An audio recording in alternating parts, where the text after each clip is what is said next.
તો આરએસએસ સમજવું હોય ને તો એવું કહેવાય કે તમારે મેદાન ઉપર જવું પડે, શાખામાં જવું પડે. શાખામાં નહીં જાઓ, મેદાન ઉપર નહીં જાઓ તો તમે સંઘ સમજવા નહીં મળે. જી બરાબર. સંઘ એ છે ને એ જીવન પદ્ધતિ શીખવાડે છે, માણસને શિસ્ત લાવે છે, દેશ ભાવના, આપણા સમાજ માટેની ભાવના, આપણા પરાપૂર્વથી આપણા જે કંઈ મહાપુરુષો. બનાસકાંઠા વાસીઓ જે વ્યક્તિત્વ જે નામને ઓળખે છે તેવી નામ થોડી ગુજરાતી સાથે એ અભિવ્યક્તિમાં ખાસ કરીને આરએસએસ જેવી મોટી સંસ્થા સાથે વર્ષોથી જોડાયેલા એવા ભાસ્કરભાઈ હરીફસિંહ ઠાકોરને હર કોઈ આપ ઓળખો છો. ભાસ્કરભાઈ સ્વાગત છે ટુડે ગુજરાતી ન્યૂઝમાં આપનું. આજે ધાર્મિક પર્વ દશેરો છે. દશેરા નિમિત્તે ટુડે ગુજરાતની સ્ટુડિયોમાં તેઓ ખાસ હાજરી આપી રહ્યા છે. જો કે વિષય છે રાષ્ટ્રીય સ્વયંસેવક છે, મોટી સંસ્થા છે અને 100 વર્ષ પૂર્ણ થયા છે. ભાગવતજી હેગડે જીના જે નિવેદનો છે આપણે જોયા હશે. આ સંસ્થા ભારત વર્ષની પણ વિશ્વમાં પોતાના અનેક કીર્તિમાન સ્થાપી ચૂકી છે, ખાસ કરીને ધર્મ સંસ્થાપન માટે. વિષય એ જ છે. જો કે દશેરા નિમિત્તે પણ આપ અહીંયા પધાર્યા છો. ભાસ્કરભાઈ, આરએસએસ સાથે તો તમારો વર્ષો જૂનો નાતો છે. ક્યાંથી હું જાણું છું, આપના પિતા હરિપ્રસાદજી, તે બાદ આપ ખુદ અને આપના પુત્ર પણ, એટલે આખી એક 3 પેઢીનો નાતો આરએસએસ સાથે છે. આપ મૂળ ક્યાંના અને આરએસએસ સાથે ક્યારથી ને કેવી રીતે આ જોઈનિંગ થયું આપનું આટલા વર્ષોથી 3 પેઢી? આમ તો જન્મથી વતન સિદ્ધપુર કહેવાય, પાટણ જિલ્લામાં. જી. પરંતુ જન્મના 2 મહિના પછી બનાસકાંઠાના થરાદ તાલુકાના વડગામડા ગામમાં એ બાપાબુજીની શિક્ષક તરીકેની જોબ ત્યાં હતી. પછી 2 મહિના પછી હું બનાસકાંઠાનો વાસી છું. મેં વડગામડામાં પીવાના પાણીની વ્યવસ્થા નહોતી. બાપુજીએ તો ત્યાંથી રાણેસરીમાં પણ જોબ કરેલી છે, ત્યાં તળાવનું પાણી પીવું પડતું હતું, ઢાળિયામાં રહેવું પડતું હતું. પરંતુ શિક્ષક પુત્ર તરીકે તમારો સંસ્કાર ત્યાંથી શરૂઆત થઈ. જી. પણ સિદ્ધપુરના હોવાથી સંઘ સાથેનો બાપુજીનો જૂનો સંબંધ થયો છે. સિદ્ધપુરમાં સંઘનું કામ હતું અને બાપુજી ત્યારથી સ્વયંસેવક હતા. મારો સંઘનો સંપર્ક એટલે હું સમજું છું ત્યારે મને જ્યારે સમજણ પડી એ લગભગ 1975માં કટોકટી સમયમાં સમજણ પડી. કટોકટી કાળમાં પણ બાપુજી સમૂહમાં નોકરી કરતા હતા. અમે 71 થી સમૂહ હતા, ડીસા તાલુકાનો સમૂહ હતા. અને ત્યાં એક છોકરાઓને ભેગા કરી અને રમાડતા.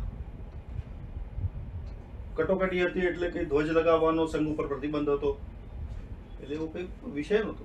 પરંતુ અમે એ પહેલા શાખામાં જ હતા, અમને રમાડતા. અને પણ કટોકટી સમયમાં અત્યારે જેનું નામ સ્વદેશી જાગરણ મંચમાં છેલ્લે હતા, ગુજરાત પ્રાંતના સહપ્રાંત પ્રચારક હતા એવા લાલજીભાઈ, એ અમારા ત્યાં હતા. પહેલો મારો પરિચય લાલજીભાઈ સાથે. પછી એ વખતે વિભાગ પ્રચારક તરીકે અમારા કાશીનાથજી હતા. કાશીનાથજી એ દેવ થઈ ગયા, તો એમની સાથે થયો. પછી તો ઘણા બધા પ્રચારકો ગામડામાં હતા છતાં ત્યાં આવતા હતા. એક સમય તો એવો આવ્યો કે બાપુજી ઉપર કેસ થાય એવી પરિસ્થિતિ આવી ગઈ. અને કેમ કે તમે સંઘની પ્રવૃત્તિ કરો છો એવું પૂછવામાં આવ્યું. એ સમય એ આખું કાળ જ એવો હતો કે ડીસામાંથી મેઘાણી સાહેબ અને હરિભાઈ પ્રજાપતિ એ બંનેને જેલમાં પૂર્યા હતા. પરંતુ પોલીસ અધિકારી જે હતો એને પ્રવૃત્તિ સારી લાગતી હતી અને ગામના સારા માટે પ્રવૃત્તિ કરતા હતા, બાકી બધી પ્રવૃત્તિ. એટલે એને રિપોર્ટ એવો કર્યો કે આવું છે ને સાહેબ તો સ્કૂલના સમય પછી બધાને છોકરાઓને રમાડે છે, શીખવાડે છે. બરાબર, એ સામાન્ય રમતો શીખવાડે છે, તૈયાર કરે છે. મારો 1975 થી આવો સંબંધ સંઘ સાથે રહ્યો. પછી તો મેં રાજકોટમાં કટોકટી પછી પ્રથમ વર્ષ કર્યું. સંઘમાં 3 વર્ષની પદ્ધતિ હોય છે કે 3 વર્ષનું શિક્ષણ લેવું જોઈએ. એ પછી કડીમાં વર્ગમાં 30 દિવસના વર્ગમાં બીજા વર્ષનું લીધું. અને 84માં હું નાગપુર ગયો. નાગપુરમાં 3ય વર્ષનું સંઘ શિક્ષા વર્ગમાં છે અને 3ય વર્ષનું અમે શિક્ષણ લીધું. આ કંઈ સર્ટિફિકેટ કોર્સ નથી, ત્યાં તો મજૂરી જ કરવાની છે, શીખવાનું છે, જીવન પદ્ધતિ કઈ રીતે છે અને આપણો ઉદ્દેશ શું છે એ શીખવાડે છે. નવી પેઢીની વાત છે ત્યાં સુધી તો લોકોને ક્યાંક ખાખી પેન્ટ, ખાખી ચડ્ડી, સફેદ શર્ટ, માથે ટોપી અને શિસ્તબદ્ધથી ચાલતા લોકોને સોશિયલ મીડિયા હાલનું જે યુથ છે બાળકો જુએ છે કે એમના મગજમાં એ ભાવ નથી આવતો કે આરએસએસ ની પ્રવૃત્તિ શું હોય છે, કે પ્રકાશ પાડશો નવી પેઢીમાં? આમ તો આરએસએસ સમજવું હોય ને તો એવું કહેવાય કે તમારે મેદાન ઉપર જવું પડે, શાખામાં જવું પડે. શાખામાં નહીં જાઓ, મેદાન ઉપર નહીં જાઓ તો તમે સંઘ સમજવા નહીં મળે. જી બરાબર. સંઘ એ છે ને એ જીવન પદ્ધતિ શીખવાડે છે, માણસમાં શિસ્ત લાવે છે, દેશ ભાવના, આપણા સમાજ માટેની ભાવના, આપણા પરાપૂર્વથી આપણા જે કંઈ મહાપુરુષો થઈ ગયા છે એમના માટેની આપણી આદર લાગણી, આપણી માતૃભૂમિ માટેની લાગણી એ સંઘ શીખવાડે છે. અને અત્યારે તો આમ તો જૈન જી જેને કહેવાય, હમણાં જે નેપાળમાં જે લોકોએ કર્યું, તોફાન કર્યું, એ જે કેડર છે આખા વિશ્વમાં છે, એક સમયની કેડર કે ભાઈ જૈન જી જેને નામ આપ્યું છે, એ લોકો મોબાઈલ પર થોડા વધારે હોય છે, એમને ખબર છે, પરંતુ એમણે મેદાનમાં આવવું જોઈએ. વિવેકાનંદજી જે કહેતા હતા કે ભાઈ શરીર છે ને એ સારું હોવું જોઈએ, એ માટે તમારે વોલીબોલ રમવા જોઈએ, ફૂટબોલ રમવો જોઈએ. એમને ફૂટબોલ કે વોલીબોલ ગમતો તો એવું નહીં, પરંતુ શરીર છે ને એ સારું હશે તો જેનું તન સારું એનું મન સારું. એટલે તનની શુદ્ધતા અને એની સજગતા માટે કરીને મેદાનમાં એકાકૃતિમાં આરએસએસની પ્રવૃત્તિ વિશે કહેવું બસ ભારત માતા કી જય. આ આરએસએસની પ્રવૃત્તિ એનો અંતિમ ધ્યેય ભારત માતા કી જય. તો દેશનો સામાજિક લેવલે અને સાંસ્કૃતિક લેવલે ધર્મ આધારિત વિકાસ થવો જોઈએ અને એ રીતે આરએસએસ કામ કરે છે દેશમાં, એવું કહેવા માંગુ છું. આરએસએસ આ દેશને વિશ્વગુરુ તરફ લઈ જવા, વિશ્વને સંસ્કારમય બનાવવા, બરાબર. સર્વત્ર સુખીનો સંતુ, સર્વે સંતુ નિરામયા, સર્વે સંતુ નિરામયા અને સર્વે ભદ્રાણી પશ્યંતુ. બધા જ છે ને એ સુસંસ્કૃત બને, સારા બને, સંસ્કારી બને અને બધા સુખી રહે. આ જે ભાવના આપણા વેદોમાં, ઉપનિષદોમાં જે આપેલી છે એ ભાવના સંઘ, એ વિશ્વ બંધુત્વની જે ભાવના છે સંઘમાં છે. રાહુલ ગાંધી વારંવાર વિરોધ કરે છે. રાહુલ ગાંધીમાં એના સંદર્ભમાં ઘણા બધા લોકો, ઘણા મીમ્સ થીમ્સ, ઘણું બધું ચાલે છે. એના સંદર્ભમાં કંઈ બોલવું બહુ સારું નથી, કારણ રાહુલ ગાંધીને તો એની પાસે કોઈ મુદ્દો નથી, કોંગ્રેસ પાસે કોઈ મુદ્દો નહોતો. જવાહરલાલ નહેરુએ સંઘના ઇતિહાસમાં એવું રહ્યું છે કે જે વખતે પાકિસ્તાને આપણી પર પહેલો હુમલો કર્યો 1947માં આઝાદી પછી તરત, તો દિલ્હીની ટ્રાફિકની વ્યવસ્થા સંઘના સ્વયંસેવક સંભાળી હતી. આ વખતે પૂર્વ આપણે સંઘના લોકો તો જ્યાં જ્યાં પણ તકલીફ પડી છે ત્યાં સંઘના સ્વયંસેવક જઈને ઉભા રહ્યા છે. મચ્છુની ઘટના બની હોય કે સુરતમાં પૂર આવ્યું હોય, બનાસકાંઠામાં પૂર આવ્યું હોય, ઉત્તરાંચલમાં હમણાં એવા ફોટા, એવા વિડીયો આવ્યા કે ઉત્તરાંચલમાં જે પૂર આવ્યું તો 70-80 વર્ષના લોકો, સંઘના સ્વયંસેવકો ગણવેશ પહેરી, ગણવેશ એટલા માટે પહેરે કે આ સંઘવાળા છે. બિલકુલ ચોક્કસ. 2014 થી લાવીને અત્યાર સુધીનો ઇતિહાસ જોઈએ આપણે તો રાહુલ ગાંધીના નિવેદનની કોઈ નોંધ મતદારોમાં પડી નથી અને કેન્દ્રમાં સતત બીજેપી સરકાર છે, ગુજરાતમાં પણ સરકારમાં ક્યાંય બદલાવ નથી આવ્યો. એટલે માની શકાય કે એ નિવેદનો લોકો સુધી કોઈ અસર કરતા નથી. હું આપની વાત કરું છું, બરાબર. મોટો ઇતિહાસ છે આપનો.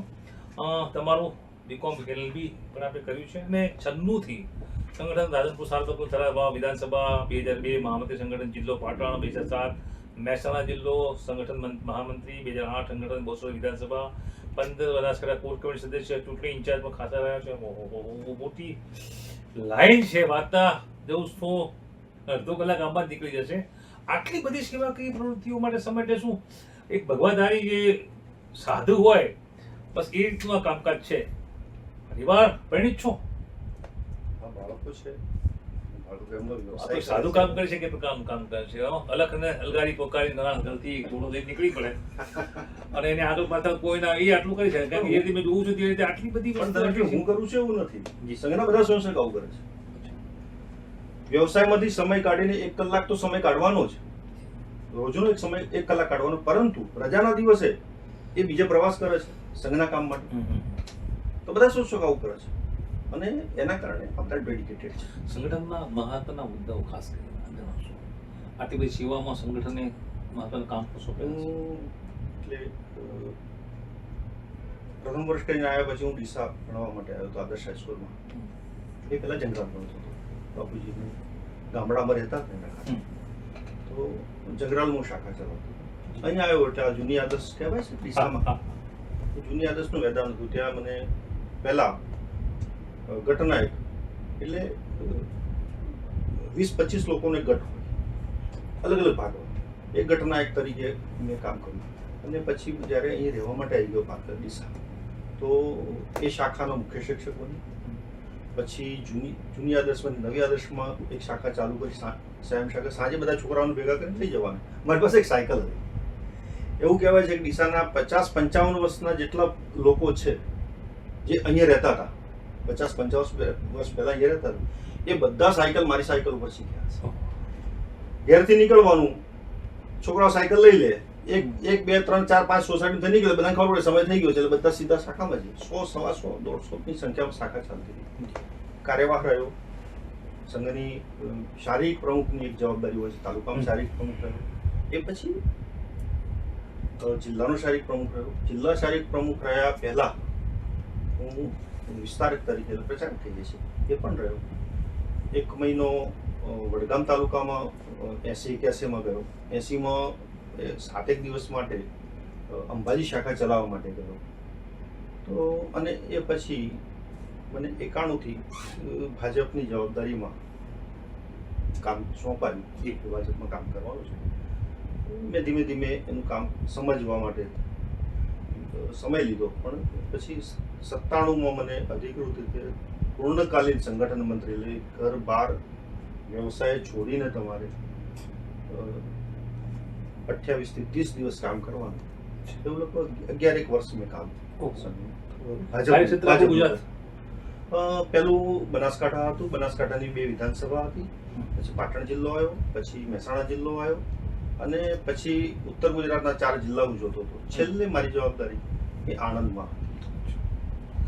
શિષ્ય ભાવે જ્યારે લોકો જોડાતા હોય, પછી RSS હોય અથવા અન્ય કોઈ પાર્ટી હોય, બરાબર, તમે પણ શિષ્ય પછી ધીરે ધીરે આગળ વધ્યા.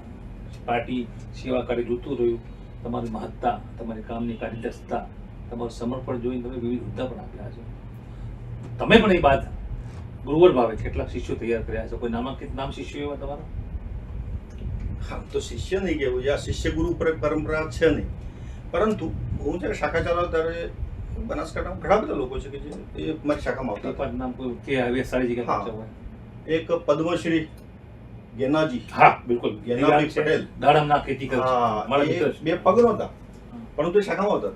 એક વીસી પટેલ છે, એ હા જિલ્લા ભાજપના પ્રમુખ તરીકે જે ભાઈ ગુમાનસિંહ રહી ગયા, એ પણ મારી શાખાના સંશોધક છે. બરાબર, ઘણા બધા સંશોધકો છે. એ પોતપોતાની જગ્યાએ સારી સારી જગ્યાએ છે. GSTમાં કમિશનર તરીકે ભાઈ અમારો ભાઈ રહી ગયો વ્યાસ, બરાબર, એ પણ મારી શાખાનો સંશોધક હતો. બરાબર છે. PM નરેન્દ્રભાઈ મોદી અહીંયા 3 ટર્મ સુધી મુખ્યમંત્રી રહ્યા ગુજરાતમાં. પણ જાણે છે ત્યાં સુધી મેં આપણું ફેસબુકને ખાસું ચેક કર્યું છે. તો એમાં અડવાણી સાથે પણ આપના સમાજના ફોટા છે. સ્વયંસેવક તરીકેના બચપનના પણ મેં ફોટા જોયા છે. મોદી સાહેબ સાથે કામ મેં જોયું છે. શું કે નરેન્દ્રભાઈ મોદી સાહેબ સાથે કામ કર્યું અને એમની સાથેનો અનુભવ કેવો રહ્યો? આમ તો એમની સાથે કામ કર્યું એ શબ્દ પ્રયોગ થોડોક વધારે કહેવાય, કારણ કે હું એમનો સમકક્ષ તો છું ને. હા, આપણે એમની પાસેથી કામ શીખ્યા છીએ, એમની સાથે રહીને એમના માર્ગદર્શનમાં. હું વિસ્તારક તરીકે ખેડા જિલ્લાના 5 તાલુકા અને 1 નગર એટલી મારી જવાબદારી સંયુક્ત ખેડા જિલ્લામાં હતી શરૂઆતમાં. પછી મને બીજે પ્રવાસ કરવાની જવાબદારીઓ મળી. બરાબર, પરંતુ એ પણ નરેન્દ્રભાઈ પણ એ વખતે ત્યાં હતા. હા, એક પ્રસંગ એવો છે, નરેન્દ્રભાઈ, હું 80-81માં કડીમાં 2ય વર્ષમાં ગયો, બીજા વર્ષનું સંઘ શિક્ષા વર્ગનું શિક્ષણ લેવા માટે. ત્યારે તો શું છે, રૂખું સૂકું ખાવાનું હોય ત્યાં, કારણ ટ્રેનિંગમાં તો એવું જ હોય કે તમારે સુખ સગવડ માટે જવાનું નથી, બરાબર, તમારે તો જવાનું છે તો નીચે મેદાનમાં જઈને લોકોના સુખ દુઃખ પૂછવાના છે. એટલે ત્યાં તો તમને અગવડ જ ઊભી કરવામાં આવે એવું જ. પણ એક મહિનામાં એકાદ દિવસ કંઈક મિષ્ટાન મળતું હોય તો બધા જમવા બેઠા હતા. એમણે આવીને અલગ તું તો સિદ્ધપુરનો બ્રાહ્મણ છે એમ કરીને એટલું બધું જમાડ્યા કે મેં કીધું પછી તો હવેની બેઠકમાં નહીં જઈ શકું. અલગ સિદ્ધપુરનો બ્રાહ્મણ તો આવો થોડો હોય. નરેન્દ્રભાઈની કાર્યપદ્ધતિ સારી, ઘણું શીખવામાં. હા, એનું ડેડિકેશન છે, એમની જે હિંમત છે એ બધી એની ચર્ચા કરવા બેસે તો બહુ લાંબી છે. સમાજના પરિવર્તન વિશે તમારા 1980 હું ભૂલતો ના, હું સાલ ના ભૂલતો.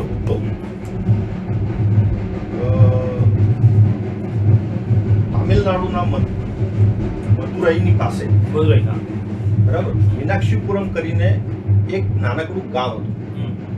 આખું ગામ એ મુસલમાન બની ગયું. અચ્છા, આખું ગામ મુસલમાન બની ગયું. અને આ વાતની ખબર છે ને દુનિયાને ખાસા 5-6 મહિના પછી પણ સંઘે એવું નક્કી કર્યું કે ગામે ગામ જઈ અને ઘેર ઘેર જઈને કે હિન્દુઓ જગાડવા જોઈએ અને એ માટેનું એક અભિયાન આપ્યું. એનું નેતૃત્વ સંઘે પોતે, એટલે આમ તો સમાજમાં વિશ્વ હિન્દુ પરિષદ કામ કરે છે હિન્દુઓ માટે. બજરંગ દળનો પહેલો જિલ્લા સંયોજક હતો. બજરંગ દળની અને શ્રી રામ જન્મભૂમિ સમિતિનું જ્યારે ગઠન થયું ત્યારે ડીસામાં જે સભા થઈ એ સભા કન્વીનર હું હતો એ સમયે. પરંતુ મને એવું કે આ જે પ્રસંગ થયો એ સંઘે પોતે જવાનું, ઘેર ઘેર જઈને હિન્દુ પાસેથી 1 રૂપિયો માંગવાનો કે 1 રૂપિયો આપો અને આ જે ઘટના બની છે ઘટના સંભળાવવાની. બસ મને 1 મહિના માટે વડગામ તાલુકો સોંપ્યો હતો. મારો અનુભવ જ રહ્યો છે, હું તમને સ્પષ્ટ કહું કે સમાજનું પરિવર્તન કઈ રીતે આવે છે. અમે એક ગામમાં ગયા, અમે અગાઉથી કહેવડાયું હતું કે અમે રાત્રે આવવાના છીએ, રાત્રે બેસીને આપણે ચર્ચા કરીશું આ સંદર્ભમાં અને તમે તમારા ગામમાં કઈ રીતે બધા હિન્દુઓનો સંપર્ક કરી શકો જણાવજો. આખા ગામમાંથી 3 લોકો, અને એ પણ ડરતા આવ્યા હતા. ગામમાં થોડાક મુસલમાનોના ઘર હતા. અરે સાહેબ, એ વિધર્મી લોકો છે, એ એમનું કામ કરે છે, આપણે આપણું કામ ના કરી શકીએ? આટલી બીક હતી. ઘડિયાળમાં અત્યારે તમે તમારી ગાડી ઉપર કે પાછળ કે ગમે ત્યાં ઓમ લખેલું હશે, કંઈક માતાજીનું નામ લખેલું હશે, ભગવાનનું નામ લખેલું હશે. એ વખતે તમે એવું નહોતા લખી શકતા, એટલે એક સ્ટીકર પણ બનાવવામાં આવ્યું છે, ખાલી ઓમ દેખાય. અને આ સ્ટીકર જેની ઘડિયાળ ઉપર હોય ને એ તો હિંમતવાળો માણસ કહેવાય. આ અનુભવ પછીની વાત કરું, એના 1 વર્ષ પછી ગંગા યાત્રા નીકળી. એકાત્મતા યાત્રા અને ગંગા યાત્રા, ગંગાજીનું પાણી લઈને આખા દેશમાં 4 દિશામાંથી અને 4 ખૂણા ઉપરથી એ યાત્રા નીકળી. એ ગંગા યાત્રામાં હું આ ગામમાં ગયો, એના 1 વર્ષ પછીની વાત કરું છું. આખું ગામ એની પાછળ નાચતું. આ પરિવર્તન હતું.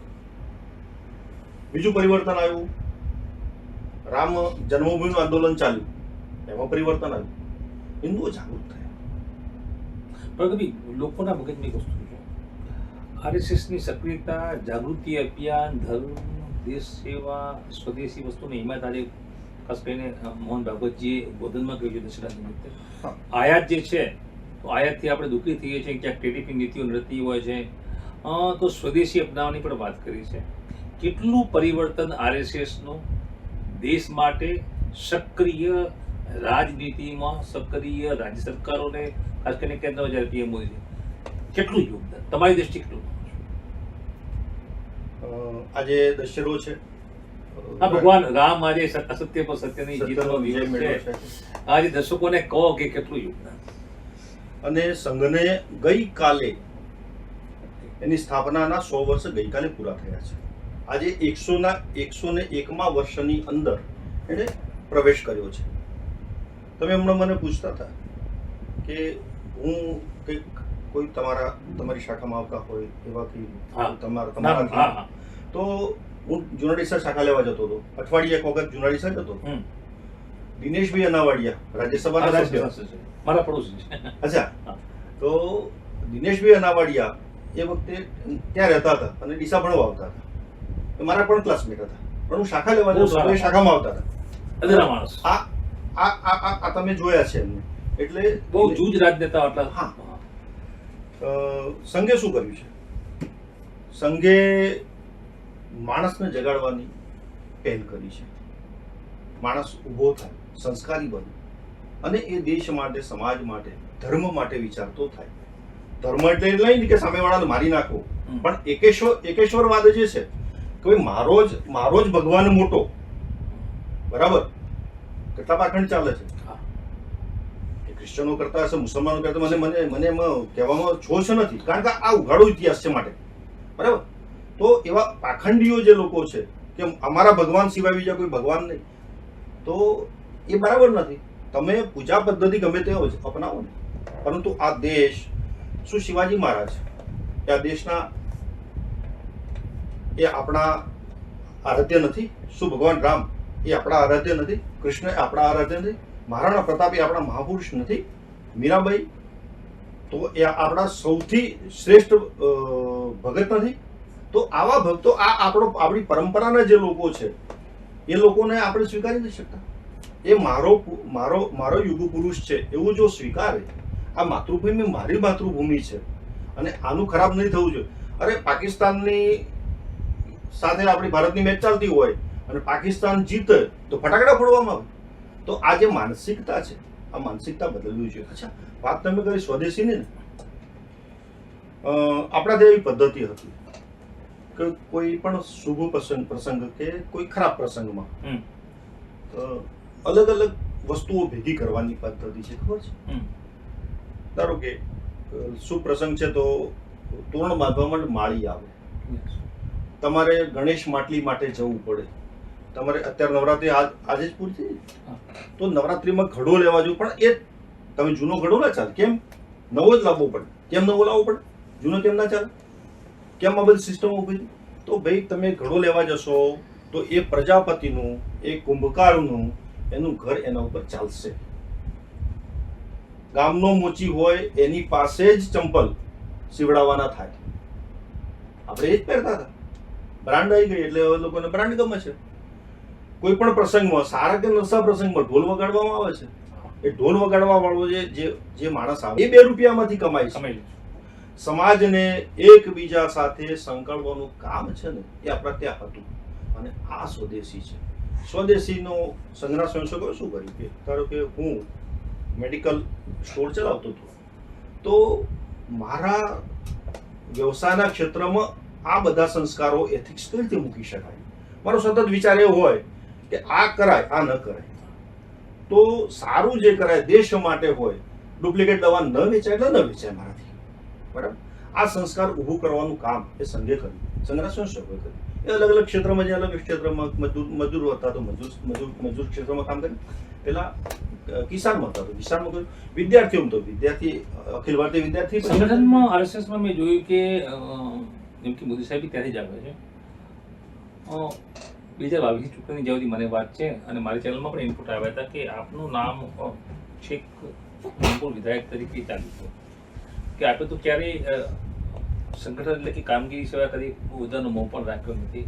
પરંતુ સંગઠન પછી જ્યારે પાર્ટી આવી આદેશ આપતું હોય કે ચૂંટણી લડો, ત્યારે કાર્યકર્તા શું કરવું જોઈએ? એક આ સીધી વાત છે. એક ઉદાહરણ આપું. પાર્ટીનો આદેશ હોય તો હું એક ઉદાહરણ આપું. મહેસાણા નગરપાલિકાની ચૂંટણી હતી અને અત્યારે મહેસાણા જિલ્લા ભાજપના જે પ્રમુખ છે ગિરીશભાઈ રાજગોર, મેં એવું નક્કી કર્યું કે ચૂંટણી આવી. થોડા અમારી કમિટીમાં પણ મતભેદ હતા, પરંતુ એવા લોકોને ચૂંટણી લડાવવી જોઈએ કે જે લોકો ઉદાહરણ પૂરું પાડી શકે અને પાછળના લોકોને દોરી શકે, આવા લોકો. એટલે એમાં ગિરીશભાઈનું નામ હતું. અમે એમને બોલાય. તો અમારા બધામાં માત્ર અમારા જિલ્લા ભાજપના પ્રમુખ હતા એ વખતના, એ થોડા કે આ નથી લડાવવાનું. હવે બોલાય ગિરીશભાઈ તમારે ચૂંટણી લડવાની છે એટલે કાલે મેન્ડેટ જાહેર થઈ જાય, બરાબર? નામ મૂકીએ છીએ, મેન્ડેટ જાહેર થાય તમારે ફોન કરવાનું છે. એમણે કીધું, ગઈ વખતે મેં એવું કીધું હતું કે હું ચૂંટણી નહીં લડું. બરાબર, તમે કીધું, પણ અત્યારે પાર્ટી કહે છે શું કરવાનું? 2-5 મિનિટ એમને વિચાર કર્યો. મેં મને જવાબ આપું, પાર્ટી કહે છે કે તમારે ચૂંટણી લડવાની છે તો શું કરવાનું? ગિરીશભાઈ કીધું કે તો હું ચૂંટણી લડીશ. પાર્ટી કે તમારે ઘેર બેસવાનું છે તો ઘેર આ બી બેસવાનું. શરૂ માની છે. પાર્ટી કે ચૂંટણી લડવાની છે. સાહેબ જે વખતે ડિપોઝિટ જવાની હતી એ વખતે લોકો ચૂંટણી લડ્યા હતા. કેમ કે સમાજમાં આપણા વિચારોનું પ્રતિપાદન આવવું જોઈએ, લોકો સમક્ષ મૂકવા જોઈએ. બરાબર? આપણા વિચારો જો સમાજ સામે નહીં જાય તો એમને કઈ રીતે ખબર પડશે કે આપણે શું વિચારીએ છીએ?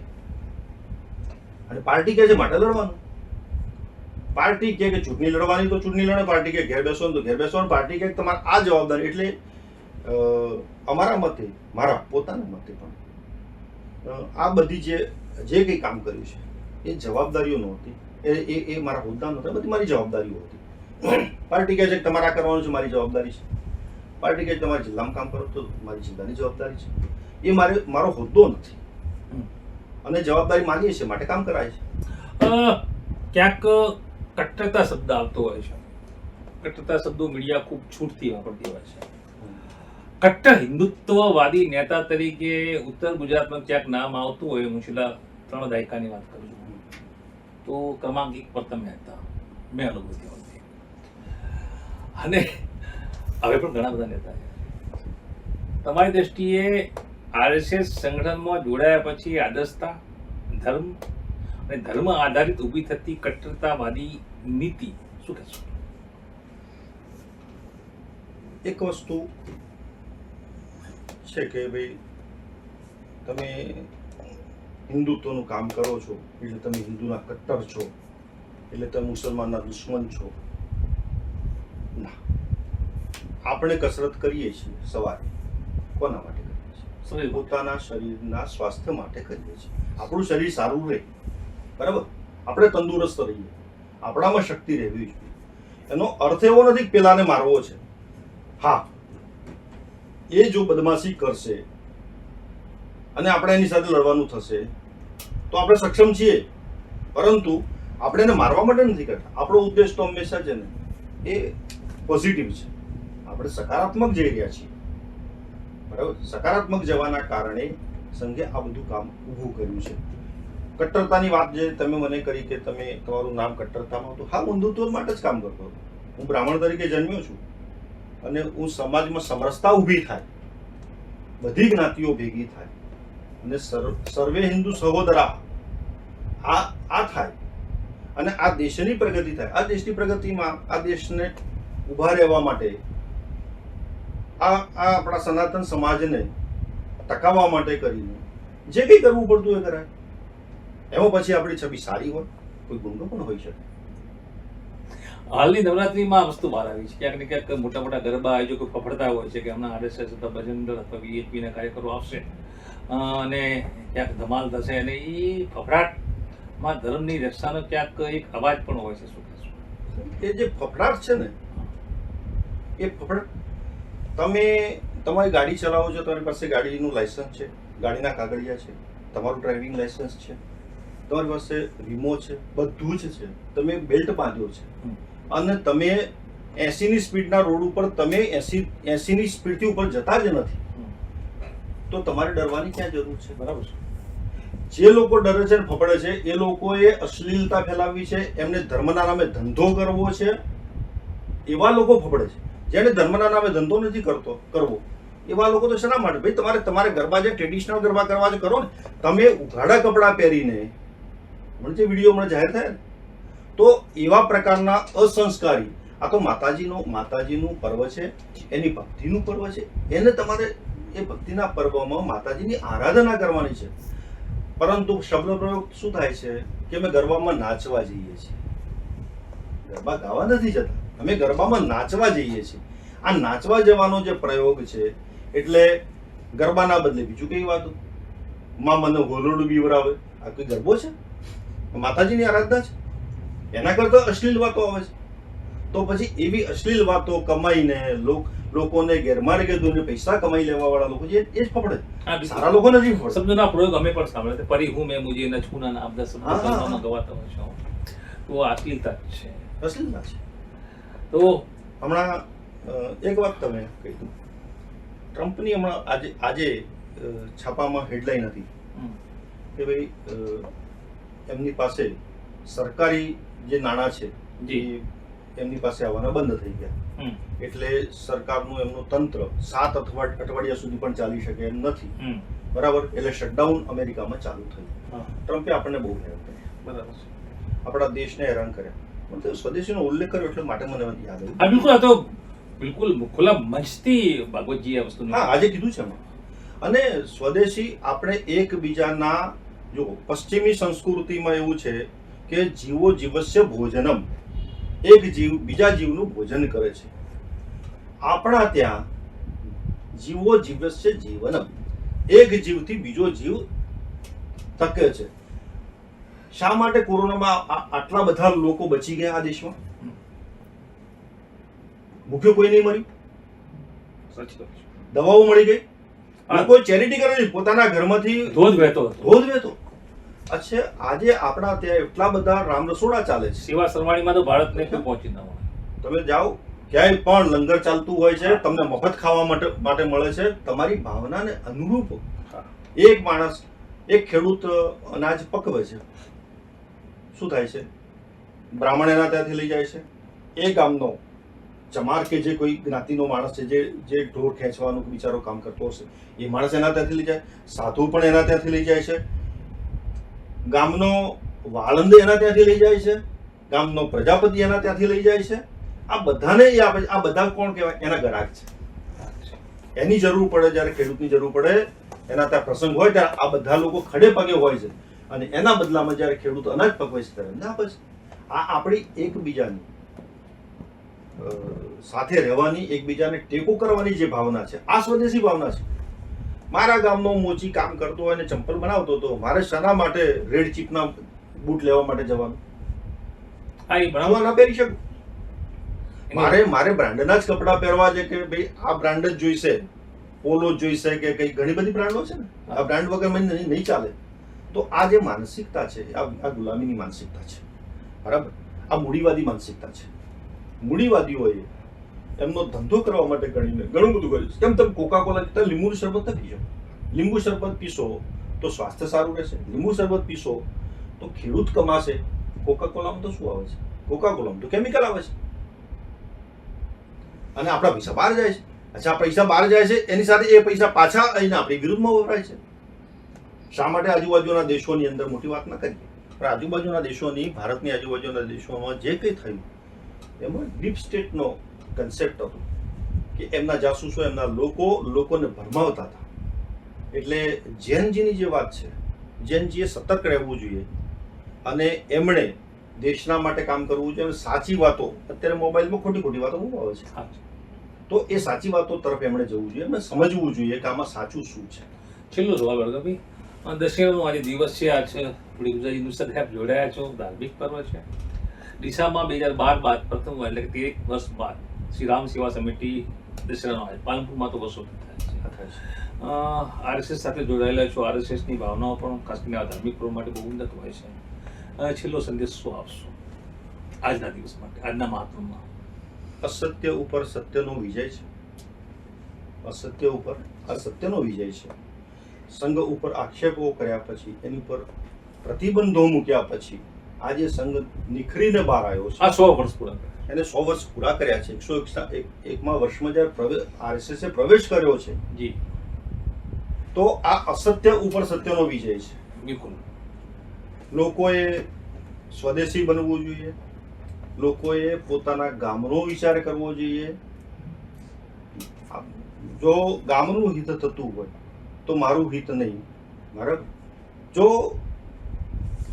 મારા તાલુકાનું કે જિલ્લાનું હિત થતું હોય તો મારા ગામના હિતને એક બાજુ મૂકવું, અને મારા રાજ્યનું હિત થતું તો મારા તાલુકાને એક બાજુ, મારા દેશનું હિત થતું હોય તો મારે બાકી બધું, અને જો આત્માનું હિત થતું હોય તો બધું મૂકી દેવું છે. આવા સંસ્કૃતમાં આપણા ત્યાં સુભાષિતો છે. તો પોતાનો માત્ર મારો જ વિચાર કરવો, સ્વનો વિચારથી ઉપર ઉઠીને લોકો બધા દેશનો વિચાર કરે, સનાતન સમાજનો વિચાર કરે, આવનારી પેઢીનો વિચાર કરે અને એ સકારાત્મક રીતે આગળ વધે, એવું આજના પાવન દિવસે હું શુભ સંદેશ આપું છું. બધાને શુભેચ્છાઓ આપું છું. અને સંઘના 101મા વર્ષના પ્રવેશ નિમિત્તે સંઘે જે કામ કર્યું છે, બધા સંઘ સાથે જોડાય, આરએસએસનું કામ કરે અને દેશભક્તિ ઊભી થાય અને એક પ્રચંડ મોજું ઊભું થાય કે આખા વિશ્વની અંદર એ ભારત એ સંસ્કારની જગ્યા છે. આપણે અટલજીએ કીધું છે કે કોઈ બતા રહે જાકર કાબુલ में कितनी मस्जिदें तोड़ी, वो भाग नहीं, शत शत हृदय जीतने का निश्चय है, शत शत हृदय जीतने का निश्चय. જી બરાબર. અમે લોકોના મન જીતવા માટેનો પ્રયત્ન કરીએ છીએ. આખો વિશ્વ સુસંસ્કૃત બને એ માટે ભારતે ઊભા થવું જોઈએ અને એ માટે આપણે મહેનત કરવી પડે એવો આજની તારીખ હું સંદેશો આપીશ. ભારત માતા કી જય. તો દર્શક મિત્રો, આપ જોયું તે રીતે આ હતા ભાસ્કર હરિપ્રસાદ ઠાકર. દાયકાઓથી આરએસએસ સાથે જોડાયેલા છે. તેમના પિતાજી શિક્ષક હતા હરિપ્રસાદજી ઠાકર. 30 દાયકાઓથી પોતે પણ જોડાયા છે. 1 2 નહીં 3 પેઢી, કેમ કે તેમના પુત્ર પણ આરએસએસ માં જોડાયેલા છે, સેવારત છે. તો તેઓએ આરએસએસ વિશે ખાસ કરીને દશેરા પર્વ નિમિત્તે ધાર્મિકતા અને આરએસએસ ની કાર્યપદ્ધતિ વિશે આપણને માહિતગાર કર્યા.